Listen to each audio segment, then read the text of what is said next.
We're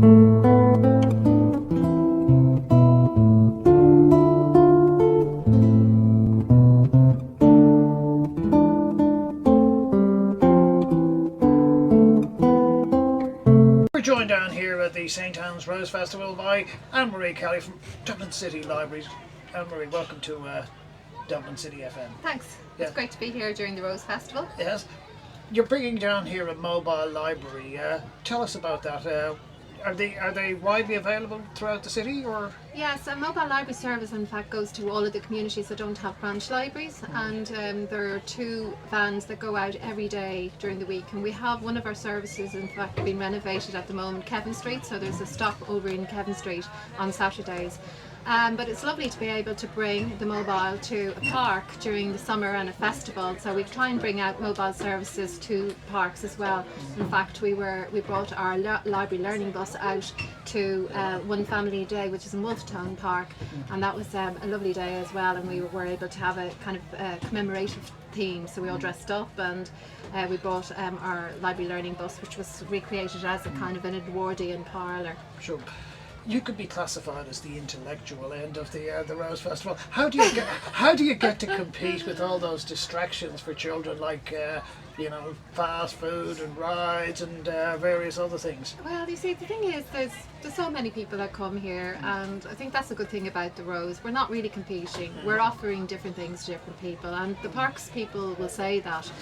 So you have food for people who want food, and people get hungry, go looking around at the flowers, and then there's fantastic a range of things. So we have the play development section within the City Council have come today, and they're also complementing the library services. They're right behind us, and they have tents there and lots of games, ludos, plenty of things for children to do and play with. And then we're offering the book side of things. It's not intellectual books in a way. I mean, they feed the mind. They are offering alternative doors into the world of the imagination. It is wonderful, but there's also the flip side of reading as well, which can be very entertaining and edutainment, really. How's it working out between children and adults? What's the breakdown, roughly speaking? Is it more interest to adults than would be children, or vice versa? Just today, or yes, just in general? Today, yes. It's pretty even Stevens, really. I mean, there's a lot of adults coming on the van, and we have quite a few adults at the book clinics, and we've had a lot of interest in parents. It's very heartening to see that parents are still interested in trying to encourage their children to read, because in a way, there's the building blocks of getting information together and encouraging children to read so that they can, realise their own potential. It's just one of those other ways. It's not the only way. I mean, there's a lot of people who have got mathematical abilities that never read, and that's, that's one other strand of life. And then the artistic people, but who mightn't read, but maybe doers and use their hands more. But I suppose what we are offering is ways into worlds, different worlds of imagination and concepts, so that they can sort of pull from what they want from it. And today it's more even. It evens out, really. Yeah. Something I say to people is that I'm of a certain vintage where people liked hard copy, we like newspapers, we like books, and so on. But this generation seems to like it more electronically delivered. What's your experience in the library service? They do and they don't. I use public transport, and nearly 50% of people will be using e-books and will be reading. The other 50% are readers, and so there's demand for both. Okay. And I think there are a lot of people who appreciate the craft of a book and love texture and feeling, so they like to hold a book in their hands. Then there are others, who like to just use an iPad and have everything on one device, which is fine.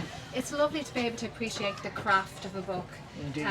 The fonts, the typeface, the actual effort that has gone into the illustration of a book cover. It's a work of art, and it's beautiful.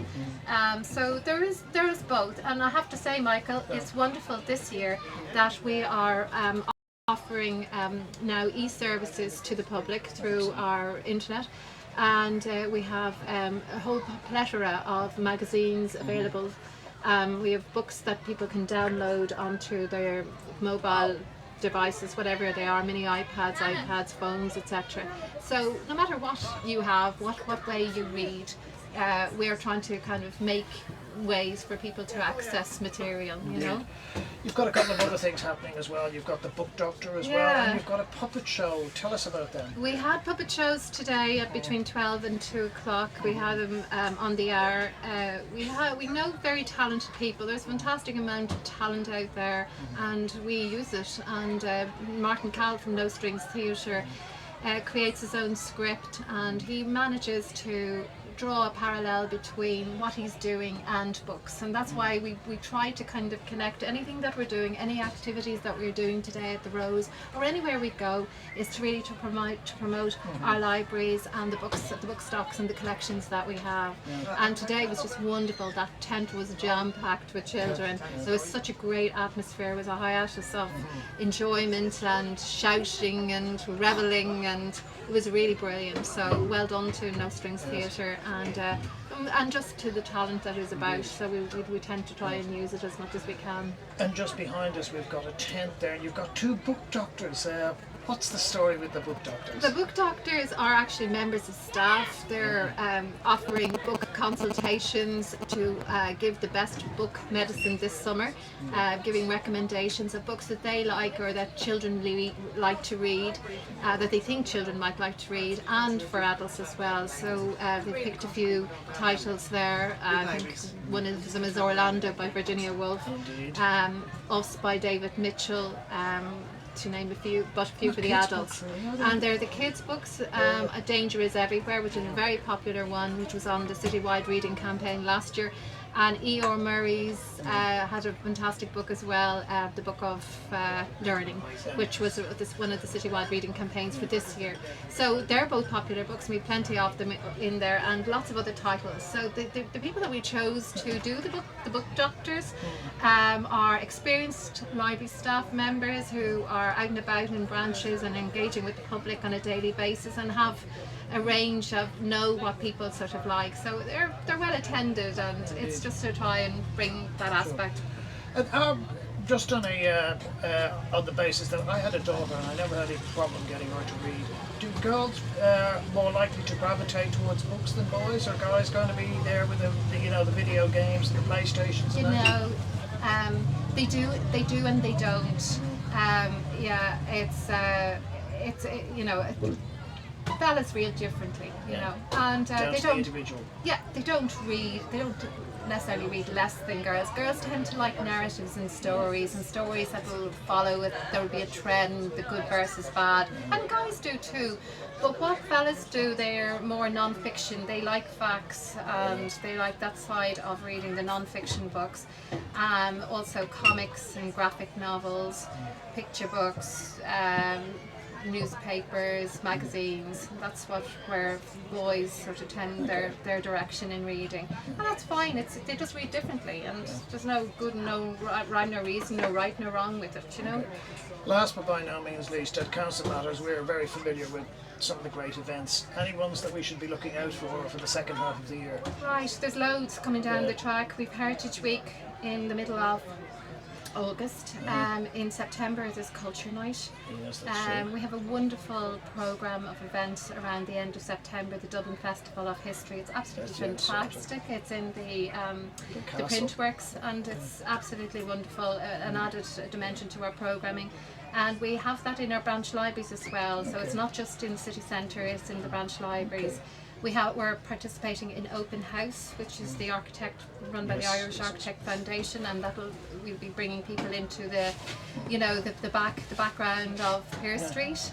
And aside from that, we have Science Week, Children's Book Festival, Maths Week and Space Week. So we're trying to sort of focus on the STEM side of things for children and adults as well. We like to kind of cater to the adult audiences as well along those types of subjects. So there's plenty to do. There's always plenty to see, to do, to and be involved in, to respond to, and that's what we're about. We're cultural spaces, we're civic spaces in communities, and we're trying to promote our services to all the communities in that way, in an accessible, free way. Not only that, but you've got a great facility, a research facility down in Pearse Street as well. Super, and with highly qualified staff who know what they're talking about as well. It's not just the service, but that they're providing the service with the knowledge that they have. They have expertise with Dr. Mary Clark, who's a city archivist, and a senior archivist, Alan Murphy.